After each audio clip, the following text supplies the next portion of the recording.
मेरा नाम वसीम अहमद चितापुर से हूँ, डिस्ट्रिक्ट गुलबर्गा है। और मेरा सवाल है, ईसा अलैहिस्सलाम की आधी अधूरी ज़िंदगी हो गई है, क्या ईसा अलैहिस्सलाम अब आने के बाद नबी रहेंगे? अच्छा सवाल किया आपने। इसको समझने के लिए पहले एक चीज़ समझ जाइए कि नबी की ज़रूरत क्यों पड़ती।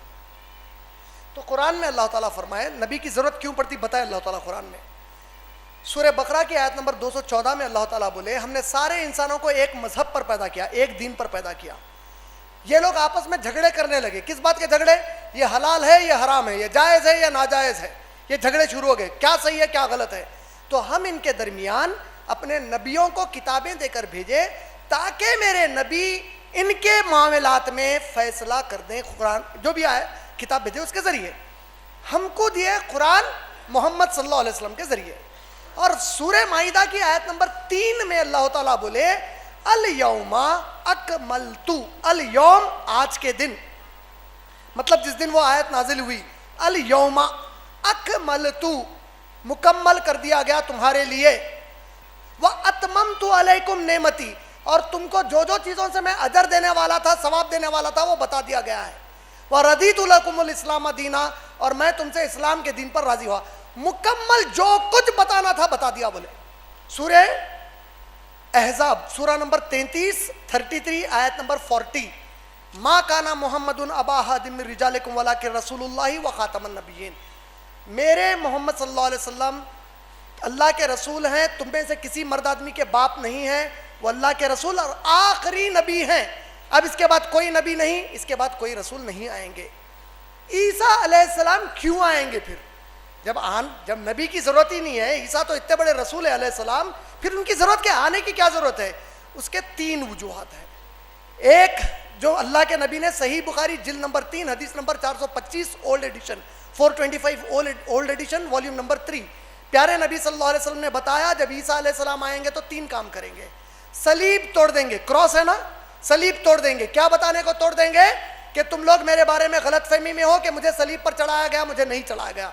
सूरह निसा सूरा नंबर 4 आयत नंबर 157, 158, 159 अल्लाह ताला बोले वो लोग कह रहे हैं, ईसाइयाँ कह रहे हैं कि ईसा अलैहिस्सलाम को कत्ल कर दिया गया, उन्हें सलीब पर चढ़ा दिया गया। ऐसा बिल्कुल नहीं हुआ, वो लोग इस बारे में शुबे में हैं। यकीनन ना ईसा अलैहिस्सलाम को कत्ल किया गया, ना सलीब पर चढ़ाया गया, बल्कि अल्लाह ने उन्हें आसमानों की तरफ उठा लिया। आयत नंबर 159 में सूरह निसा की बोले यहूदी और ईसाई पर लाजिम है कि ईसा की मौत से पहले वो ईसा पर ईमान लाए। क्या बोलकर ईमान लाए? यहूदी को ईमान लाना है, वो लोग ईसा अलैहिस्सलाम को जिना का बच्चा पुकारे, नऊज़ बिल्लाह, इब्नु जिना बोले, तो उनको ईमान लाना है कि नऊज़ बिल्लाह ऐसी कोई गंदी बात नहीं है, वो अल्लाह के रसूल थे। इनको ईमान क्या लाना है यहूदी ईसाइयों को कि वो अल्लाह के बेटे इब्नुल्लाह बोले, अल्लाह के बेटे नहीं है, सिर्फ अल्लाह के रसूल थे और वो नहीं मरे हैं सलीब के ऊपर, यही इनको ईमान लाया। तो नबी सल्लल्लाहु अलैहि वसल्लम क्या बोले? पहला काम क्या करेंगे? सलीब तोड़ देंगे। दूसरा काम सुवरों को खत्म कर देंगे बोले जमीन पे। इसका लिटरल माना बद जानवर जिसको सुवर बोलते हैं वो खत्म कर दिया जाएगा। और इसकी तशरीह में बताया जाता कि हराम चीजें खाने पीने की भी खत्म कर दी जाएंगी। तीसरी चीज जिजिया खत्म किया जाएगा। जिजिया क्या है? मुसलमान मुल्क में अगर गैर मुसलमान रहते तो वो लोग गैर मुस्लिम हुकूमत को जिस तरह आप इंडिया में रह के टैक्स पे करते वैसा एक टैक्स वो लोग भी पे करते। उसके बदले में मुसलमान हुकूमत पर लाजिम है कि अगर मुल्क से कोई जंग हो जाए तो किसी भी हिंदू को आप लेके जाके लड़ो हमारी तरफ से नहीं बोल सकते, वहां पे किसी भी क्रिश्चियन को लेके जाके वहां रहने वाले नहीं बोल सकते।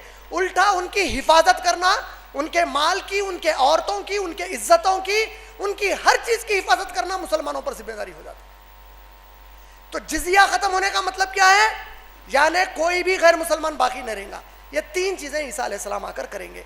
तो चूंकि ईसा अलैहिस्सलाम जिंदा उठाए गए, उनको मरने के लिए वापस आना जरूरी है, और आने के बाद इन सबको बताना है कि ना ही मैं अल्लाह का बेटा हूं, ना ही मुझे कत्ल किया गया था।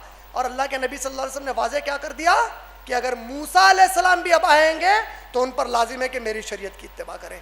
और मेराज में क्या हुआ? बैतुल मुक़द्दस में अल्लाह के नबी ने पूरे नबियों को पीछे नमाज क्यों पढ़ाया?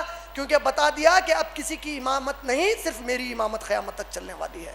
यही पैगाम, नबी की इमामत कुरान से होती, यानी कुरान हर चीज़ के आगे आगे, अब इसके आगे कोई चीज़ आने वाली नहीं है। तो जब अब कोई कुरान के बाद किताब नहीं आने वाली है तो इसलिए नबी के बाद भी अब कोई रसूल नहीं आने वाले हैं। तो अब अगर ईसा अलैहिस्सलाम भी आएंगे तो रसूल की हैसियत से नहीं, मोहम्मद सल्लल्लाहु अलैहि वसल्लम की उम्मती की हैसियत से आएंगे इंशाअल्लाह। उम्मीद आपका जवाब मुकम्मल।